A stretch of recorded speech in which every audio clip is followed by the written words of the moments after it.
नमस्कार भैया बहनों, बालिका प्राथमिक आदर्श विद्या मंदिर से मैं विनोद शर्मा आपका अभिनंदन करता हूँ।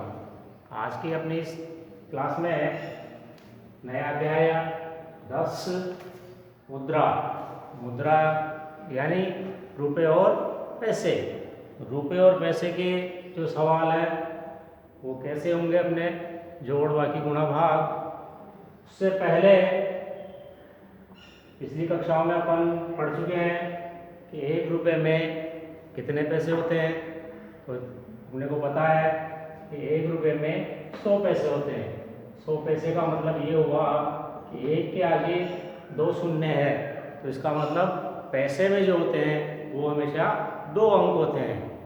इस बात का ध्यान रखना, क्योंकि जब अपन आगे के जो सवाल करेंगे गुणा और भाग वाले, तो उसमें अपने को ये जानकारी रहेगी, तो रुपये और रुपये को पैसे में बदलने में अपने को आसानी रहेगी।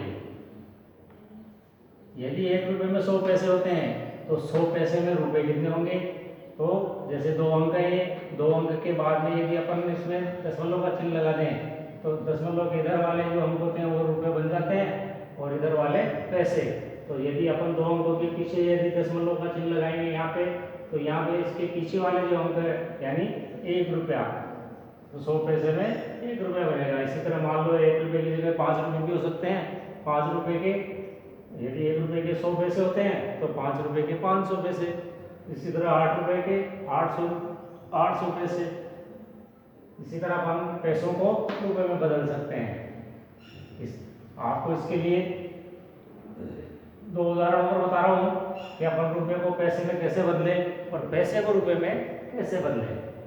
मान लो अपने को रुपये को पैसे में बदलना है, तो रुपये को पैसे में बदलने के लिए 100 से गुणा करते हैं। यानी अगर अपने को रुपये दिए गए हैं और उनको पैसों में बदलना है तो उन रुपयों को 100 से यदि अपन गुणा करेंगे तो वो पैसे में बदल जाएंगे। इसी तरह मान लो पैसे दिए गए हैं और उनको रुपये में बदलना है, तो पैसे को यदि अपन रुपये में बदलें तो इसके लिए अपने को 100 से भाग करना पड़ेगा। रुपये को पैसे में बदलने के लिए तो 100 से गुणा करते हैं और पैसे को रुपये में बदलने के लिए 100 से भाग करते हैं। तो यदि आपको इनकी जानकारी रहेगी, याद रहेगा, तो ये रुपये को पैसे में बदलना और पैसे को रुपये में बदलना आसान हो जाएगा। रुपये पैसे के अपन जोड़ और बाकी कैसे करते हैं, तो मैं आपको ये 2 उदाहरण बता रहा हूँ। एक जोड़ का है और एक बाकी का है। जैसे सबसे पहला प्रश्न लेते हैं अपन जोड़ वाला, तो इसके 2 तरीके हैं। अपने रुपये और पैसे वाले जो प्रश्न होते हैं उनको 2 तरीके से अपन हल कर सकते हैं जोड़। पहला तरीका तो जैसे अपन साधारण जोड़ करते हैं, हासिल वाले जो अंकों के जो जोड़ होते हैं उसी तरह कर लेते हैं। और फिर इसके बाद में दूसरा एक और तरीका आपको मैं बताऊंगा। तो यदि अपन साधारण तरीके से करें तो साधारण तरीके से ही करते हैं तो जोड़, तो वो इकाई ऊपर वाले अंक को नीचे वाले अंक में जोड़ते हैं। इकाई से शुरू करते हैं, ऊपर 0 है और नीचे 5 है। तो यदि अपन 0 में 5 को जोड़ेंगे तो यहाँ आएंगे आपके 5। दाएं वाला अंक देख, ऊपर अंक है आपका 5 और नीचे है 7। तो यदि 5 में 7 जोड़ें इसका मतलब 5 के आगे 7 को और गिन लें। अपन उंगली पे गिनते हैं, तो जैसे 5 के आगे गिनेंगे तो 6, 7, 8, 9, 10, 11, 12। अब यहाँ पे आपके 12 है, 12 2 अंकों में आते हैं, तो अपन 2 अंक एक साथ नहीं लिखते हैं, तो इसका इकाई का अंक लिखा अपन ने 2। अब ये जो दाएं वाला हाशिए का बचा है 1, इसको अपन अगले अंक पर हाशिए का लगा देंगे और ये गोला लगा देंगे। अब यहाँ पर आपका हाशिए का आएगा 1 में यदि अपन 9 जोड़ेंगे तो 1 में 9 जोड़ते हैं तो 10 और 10 में 2 जोड़ते हैं तो 10 और 2 12। यहाँ पर भी 2 अंक आए, हाशिए का वापस लिख दिया आपका 1। अब इसके नीचे कुछ नहीं है, नीचे आपका 1, तो 1 और 1 2।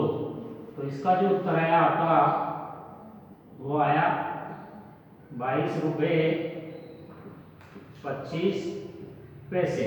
तो ये तो हुआ अपन अपना जो साधारण तरीके से अपन जोड़ करते हैं। अब इसका एक तरीका और है, वो भी आपको मैं समझा देता हूँ। जो आपको उचित लगे उसके अनुसार आप हल कर सकते हो। दूसरा तरीका जो है रुपए पैसे का, इसमें जैसे अपन ने ये अपनी लाइन खींच दी, वही इकाई का अंक पहले जोड़ेंगे अपन, 0 में 5 जोड़े तो 5।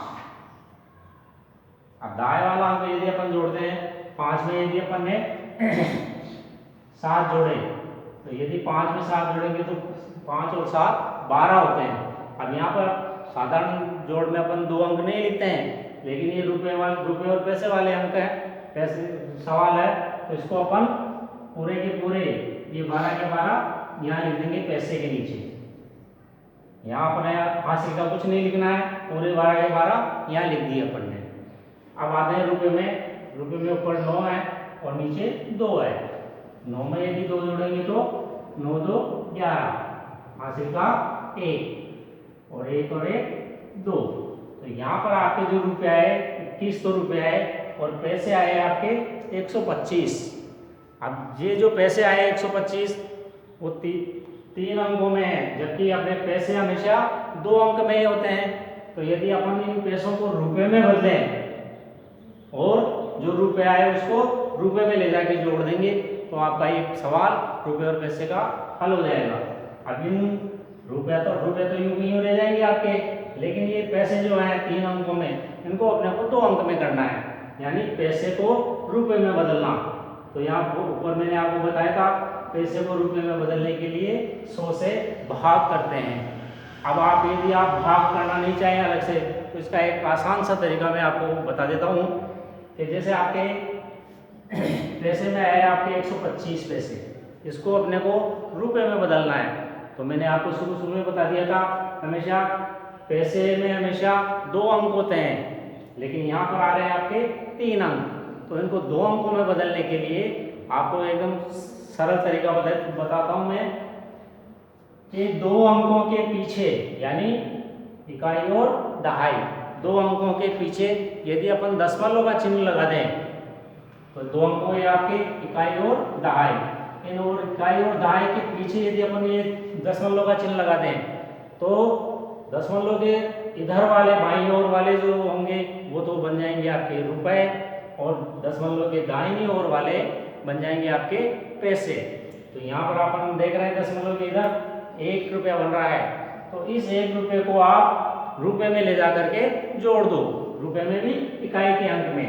तो यदि अपन इस रुपये को 1 को रुपए वाले में जोड़ दे ले जा करके, तो यहाँ पर आपके जो पैसे बचेंगे, अब 125 नहीं बचेंगे, अब केवल आपके 2 अंक रहेंगे, तो 2 अंक रह गए आपके ये 25। ये रुपया आपका रुपए में जाकर जुड़ गया, रुपए में रुपया जोड़ दिया, इकाई जोड़ दिया अपन ने, तो यहाँ हो गए आपके 2 और ये 2। तो आपका जो उत्तर आया वो आया 22 रुपये और 25 पैसे। अपन ने साधारण तरीके से किया था तब भी उत्तर यही आए थे, और अपन इस तरीके से कर रहे हैं तब भी उत्तर यही आएंगे आपके। तो ये आपके जो सुविधा हो उसके अनुसार हल कर सकते हैं अपन। बाकी वाला प्रश्न कर रहे हैं अपन, तो बाकी वाला प्रश्न तो जैसे अपन हासिल की बाकी करते हैं सीधे सीधे वैसे ही करेंगे। जैसे इकाई में अपन ऊपर वाले अंक में नीचे वाले अंकों को बाकी निकालें, ऊपर भी 0 है नीचे भी 0 है, तो यहाँ जाएगा आपका 0। अब दाएं वाला अंक देखते हैं यहाँ पे, तो ऊपर है 4 और नीचे है 9, यानी ऊपर छोटी संख्या है और नीचे बड़ी संख्या है। इसका मतलब ये बाकी नहीं निकलेगी। तो यदि बाकी नहीं निकलती है तो अपन अपने साथी के पास जाते हैं और उधार लेके आते हैं। अब ये अपने साथी के पास गया और यहाँ से उधार लेके आया, उधार लेने से पहले आप वही अंक एक बार वापस ऊपर लिख दो। अभी अपने साथी के पास गया और यहाँ से उसने उधार लेके आया, ये एक उधार लेके आया, तो यहाँ पर हो गए आपके 14। अब यहाँ पर पहले 2 थे, एक उधार दे दिया इसने, तो यहाँ से अपन 1 कम करेंगे, तो यहाँ रह जाएगा आपका 1। अब यहाँ पर हो गए आपके 14, नीचे है 9, यानी ऊपर बड़ी संख्या हो गई। बाकी निकालने के लिए मैंने आपको पहले भी एक तरीका बताया था कि नीचे वाले अंक के आगे गिनना शुरू करें और जहाँ पर ऊपर वाला अंक आ जाए वहाँ पे रुकना अपने को। तो नीचे आपके जैसे 9 है, तो 9 के आगे अपन गिनना शुरू करेंगे और जहां पर 14 आ जाए वहां रुकना अपने को। 9 के आगे गिना तो 10, 11, 12, 13, 14, 14 आ गए। अब इनको गिना अपन ने तो ये 5 बार में आए, तो आप यहाँ पर 5 लिख दें। अब यहाँ पर पहले 2 थे अंक, लेकिन यहाँ पर एक उदाहरण दे दिया तो अब यहाँ पर 2 नहीं रहे, 1 रह गया। अब 1 में से अपने को 9 बाकी निकालने हैं, तो वही प्रक्रिया, ऊपर छोटा अंक है नीचे बड़ा अंक है, बाकी नहीं निकलेगी। तो अपने ये भी अपने साथी से उधार लेके आएगा। तो इसके साथी के पास में पहले अंक है आपके 1, इस 1 ने यहाँ पर इसको उधार दिया तो यहाँ पे हो गया आपकी 11। अब यहाँ पर 1 थे और 1 ही इसने उधार दे दिया तो 1 कम करेंगे तो यहाँ पे हो जाएगा आपकी 0। अब 11 में से अपने को 9 निकालने हैं, वही प्रक्रिया नीचे वाले अंक के आगे गिनना शुरू करेंगे। तो 9 के आगे गिनना शुरू किया अपन ने 10, 11, यानी 2 बार में आ गए 11, तो यहाँ लिख दिया अपन ने 2। अब यहाँ पर 0 है, नीचे कुछ नहीं है, तो यहाँ पे भी आपका आ जाएगा 0। तो उत्तर है आपका 02 रुपये 50 पैसे। और इस तरह अपन जोड़, जैसे मैंने आपको पहला तरीका बताया, साधारण तरीके से भी कर सकते हैं और पैसे को रुपए में बदल कर भी अपन ये जोड़ कर सकते हैं। बाकी का तरीका वही जो अपन पहले करते थे, यदि आप छोटा अंक है तो वहाँ से उधार लेना। तो इस तरह अपने आज अपन ने जोड़ और बाकी किए, कल आपको गुणा और भाग सिखाएंगे। धन्यवाद।